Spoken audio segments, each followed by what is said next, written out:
Jasa kaget harga tapi alhamdulillah perwakilan kita jam tangan. Alhamdulillah kurang kalitan kamu medal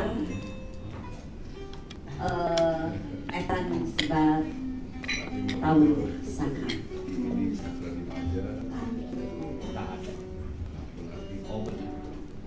sampurasun Rampes atur nuhun saparantos buka dilajeng kana doa mas ayeuna bade medalkeun perjalanan seueur anu teu dina yen kalender Sunda terangna mung aya dina kalender Caka anu hartosna peredaran bulan dan pengaruhnya terhadap manusia di bumi ieu anu ngandung pencatatan sejarah kanggo nerangkeun sejarah oge kanggo tatanan kahirupan sapopoe eta biasa diambo kanggo Caka. Caka parantos peredaran bulan ieu teh pergantian tahunna dina kaping 15 Juni anu parantos ka ieu nya sekarang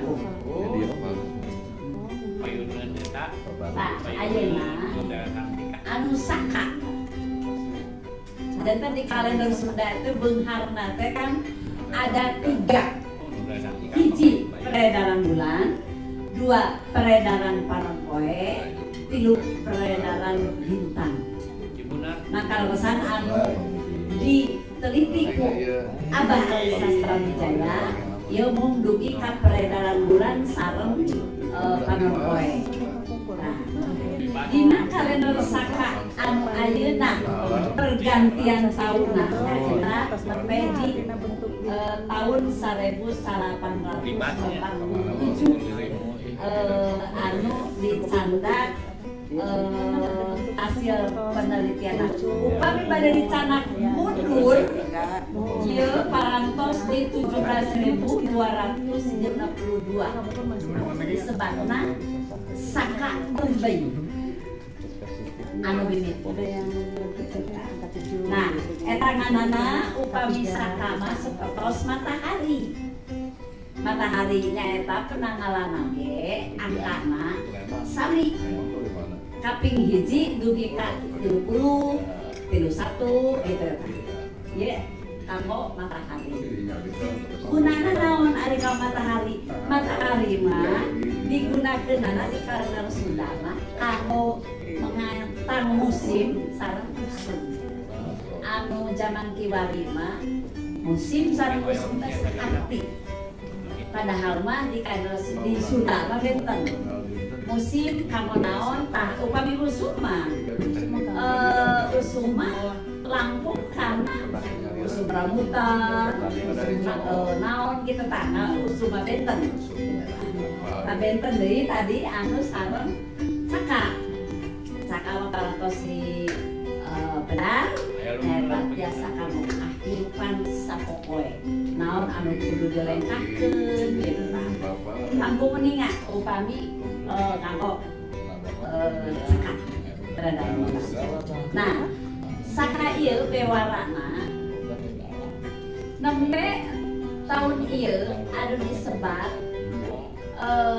tahun pamungkas di rohanan ieu seur abdi nya rohanan ieu dina meluncurkeun tahun Saka engke panginten 2 kalender ieu nu kanggo Saka engke ieu nu kanggo Caka janten urang teh engke teh teu aya di nu kalender sadayana janten kanggo Saka parantos dipisah kanggo tahun payun ieu dipisah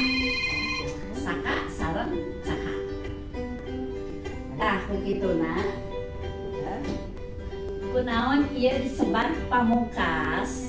Nah, margi dina taun caka ninggangna dina tumpek Kalibon ngawitan winduna windu Kuntara. Sejarahna di Windu Kuntara ieu nalika tahun 500 tahun kapungka ya, si kalender Sunda digeser nganggo perhetangan anu ayeuna dianggo ku Jawa sareng Hijriah. Nu saleresna eta teh sami. Upami orang seueur ngagambarkeun Sunda teh Sundalen. Datar saleresna sami. Nah, pada saat pergantian windu eta nya kajantenana teh windu wuku Kulawu winduna windu Kuntara gitu. Kajantenana teh saat perpindahan kalender anu Sunda kasebat leungit. Nah, anu diarango ku urang sareresna mah eta perhetangan kalender Jawa anu nganggo perhetangan aboge atanapi asapon. Aboge nyaeta alif tahun alif rebo wage. Upami asapon tahun alif salasapon. Salami ieu urang nu nganggo perhetangan kamu paririmbun, kamu hetang naon wae eta nu dianggo. Saparantosna aya kalender Sunda mulai ngitung teh kudu tina tumpek Kaliwon. Tumpek Kaliwon atau satu Kaliwon indung boy.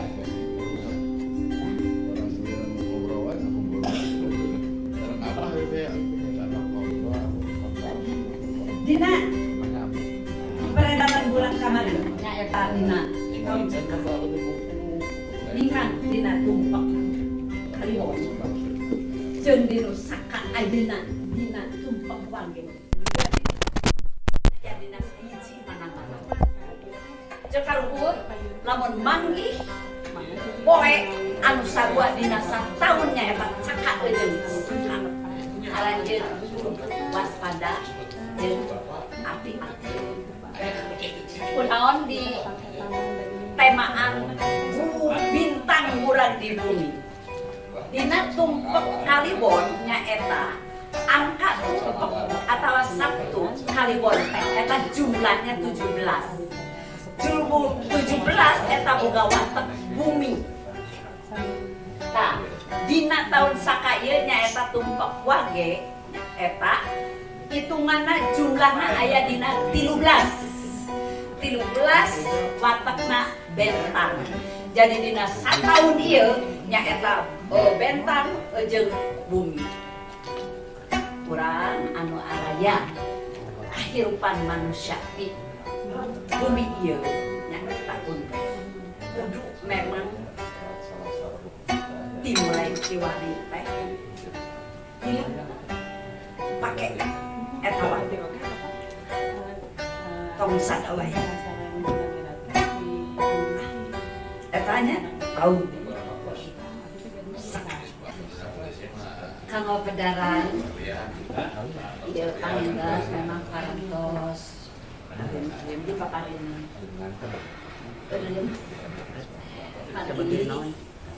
kayak kanggo salajengna ieu teh di kalender Sunda engke gaduh saung kalender sahabae anu hoyong terang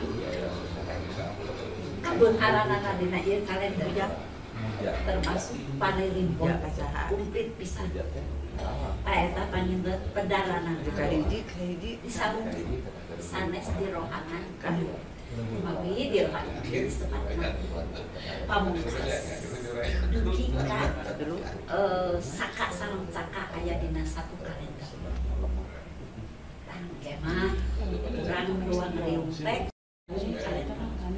dibedah, dikurang, nyakok naon lakon gitu. Eta sakit tuh bae panginten abdi.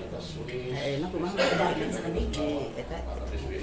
Mohon sampurasun.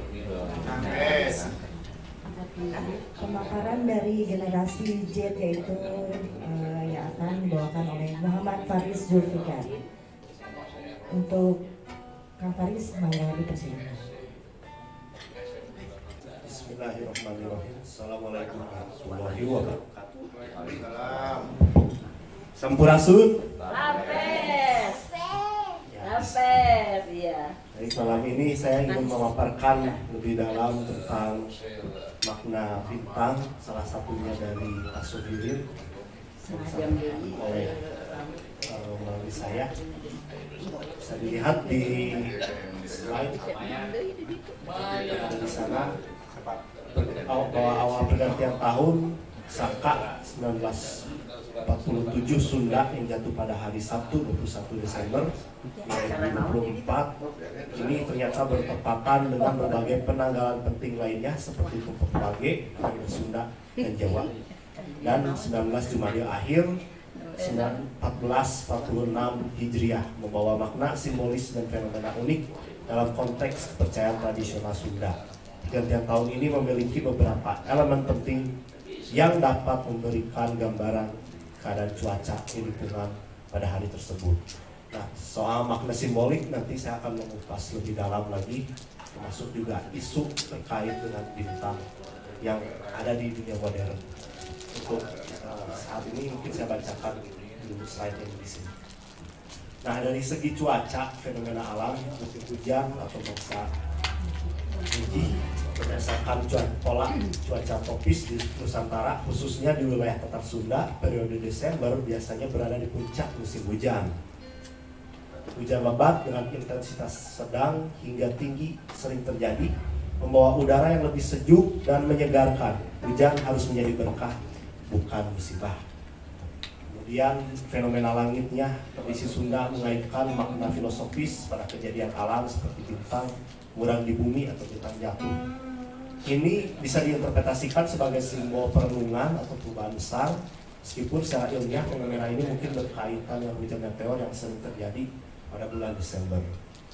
Nah, selanjutnya dari angin dan suhu, angin bertiup kencang dari arah barat daya mengindikasikan musim basah. Suhu rata-rata di wilayah dataran tinggi seperti Bandung berkisar antara 18 derajat Celcius hingga 24 derajat Celcius dengan kemungkinan kabut di pagi hari. Selanjutnya lingkungan yang tanah basah dan subur ini diakibatkan curah hujan yang tinggi, jadi nyambung yang sebelumnya menjadi lembab dan bernutrisi, merupakan waktu yang baik untuk bercocok tanam bagi masyarakat agraris. Sungai juga ngaruh karena meningkat debit, dan mudah-mudahan kita juga tidak terkena bencana banjir. Dan vegetasi juga sama diuntungkan oleh hujan dan banyak kapasitas air yang ada.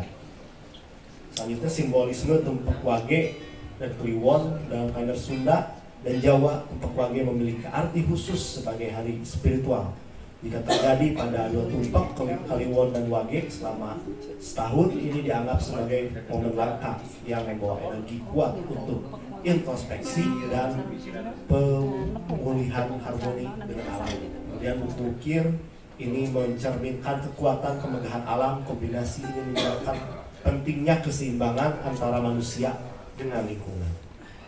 Kemudian refleksi filosofis Caka watak bumi, pergantian bumi, waktu menurut Caka atau kalender Sunda adalah momen untuk menghormati bumi sebagai sumber kehidupan. Walak bumi yang menerima dan memberi menjadi inspirasi untuk menjaga lingkungan. Kemudian secara spiritual, konon pergantian tahun seperti dipandang membawa aura pembaruan, di mana masyarakat dianjurkan untuk melakukan berdoa sama, bersyukur, memperbaiki hubungan dengan lingkungan serta sesama, seperti yang kita lakukan sebelumnya.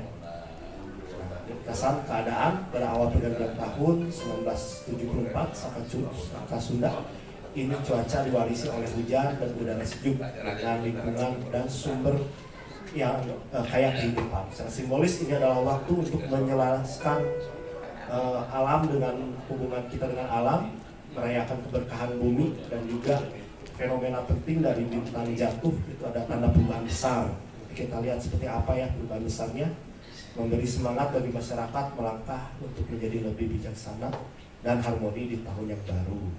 Sekarang saya masuk ke bagian ini, pembahasan simbolis.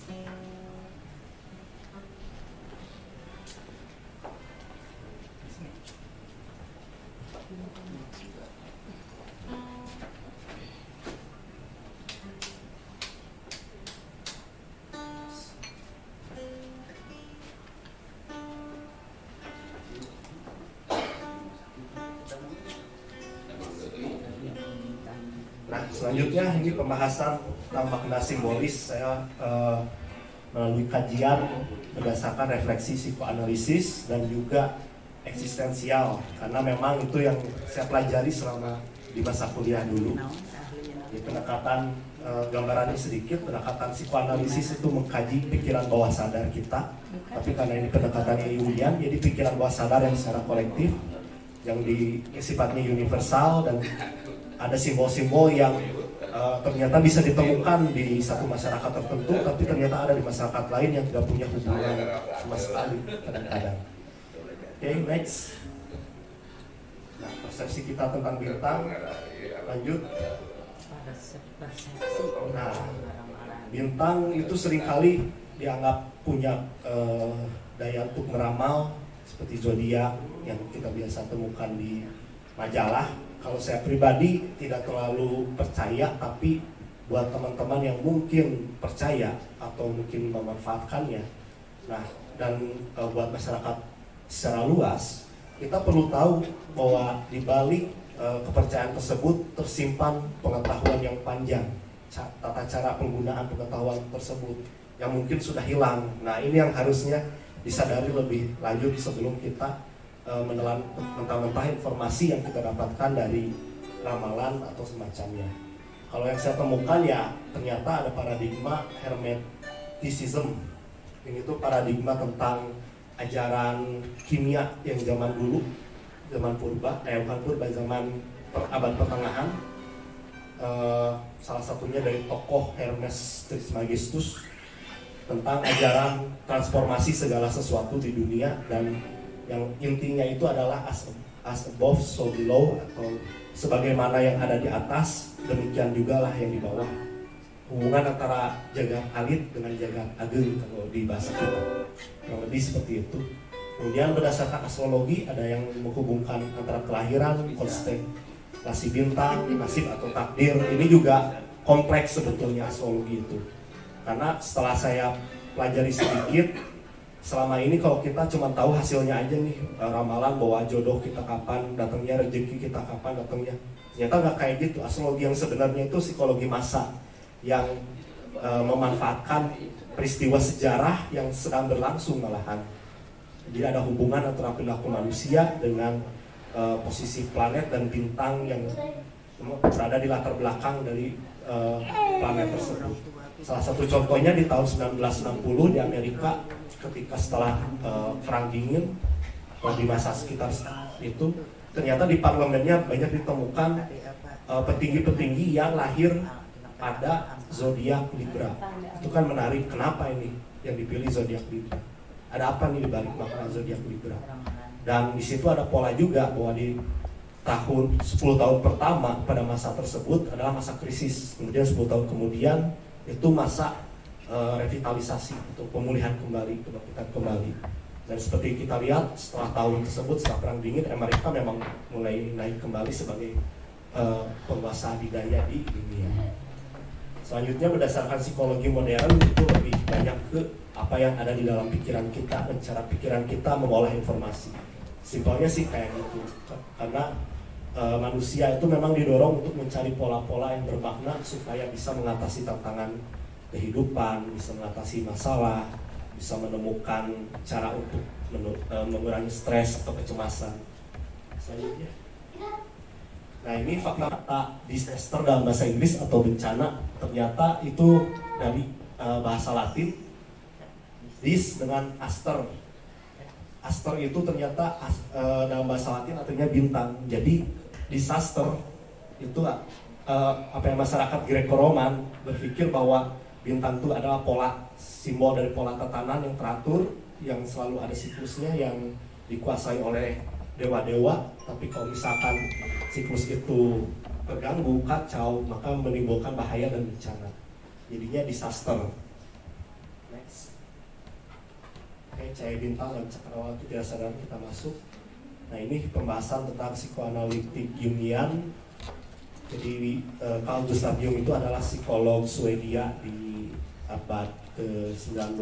Dia mempelajari mimpi-mimpi pasien yang mimpinya sendiri, kemudian filsafat timur, antropologi, mitologi berbagai bangsa, dan akhirnya menemukan bahwa banyak pola-pola yang berulang yang muncul lagi di kesadaran setiap manusia, meskipun kita tuh nggak pernah belajar tentang hal itu. Misalkan Temira juga nggak pernah belajar tentang satu cerita, tapi ternyata kayaknya tahu nih gitu, kayaknya